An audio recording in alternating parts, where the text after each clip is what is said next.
اسلامی تاریخ میں سے حضرت موسیٰ علیہ السلام کی پیدائش۔ حضرت موسیٰ علیہ السلام بنی اسرائیل کے جلیل القدر نبی ہیں۔ قرآن کریم میں 136 بار آپ کا نام آیا ہے۔ اللہ تعالیٰ سے آپ بغیر واسطہ کے یعنی ڈائریکٹ بات چیت کیا کرتے تھے۔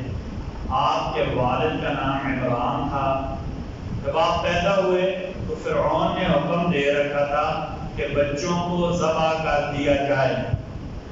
اس ڈر سے آپ کی والدہ نے آپ کو صندوق میں رکھا اور اسے دریا میں بہا دیا۔ اللہ کا نظام، صندوق بہتا ہوا فرعون کے گھر چلا گیا۔ فرعون اور اس کی بیوی آسیہ نے صندوق نکلوایا۔ اللہ تعالیٰ نے معصوم بچے کی محبت آسیہ کے دل میں ڈال دی۔ فرعون اس کی تربیت اور پرورش اور بیٹا بنانے پر مجبور ہو گیا۔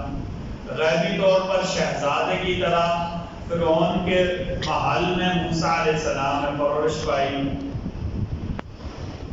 ایک واقعہ کی وجہ سے موسیٰ علیہ السلام مصر چھوڑ کر مدین چلے گئے۔ وہاں شعیب علیہ السلام سے ملاقات ہوئی۔ انہوں نے موسیٰ علیہ السلام کی امانت داری دے کر اپنی بیٹی سپورہ سے آپ کا نکاح کر دیا۔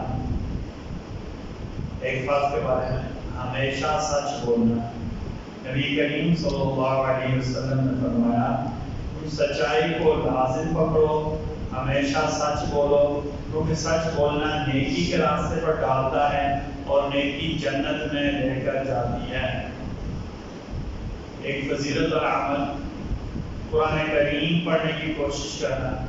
نبی کریم صلی اللہ علیہ وسلم نے فرمایا جو بندہ قرآن پڑھتا ہے لیکن اٹکتا ہے یا قرآن پڑھتے مشکل آتی ہے پھر بھی قرآن پڑھتا رہتا ہے، محنت کرتا ہے، وقت زیادہ دیتا ہے، زیادہ سیکھنے کی کوشش کرتا ہے تو اللہ تعالیٰ اس کو دگنا ثواب عطا فرماتے ہیں۔ ایک قرآن پڑھنے کا اور ایک قرآن پڑھنے کے لیے وقت زیادہ دینے کا یا مشقت اور تکلیف اٹھانے کا۔ اللہ تعالیٰ ہم سب کو کہنے سننے سے زیادہ عمل کی توفیق عطا فرمائے۔ کل سے انشاءاللہ عصر کی نماز 4:30 بجے ہوگی۔ عصر کی نماز کل سے 4:30 بجے ہوگی انشاءاللہ۔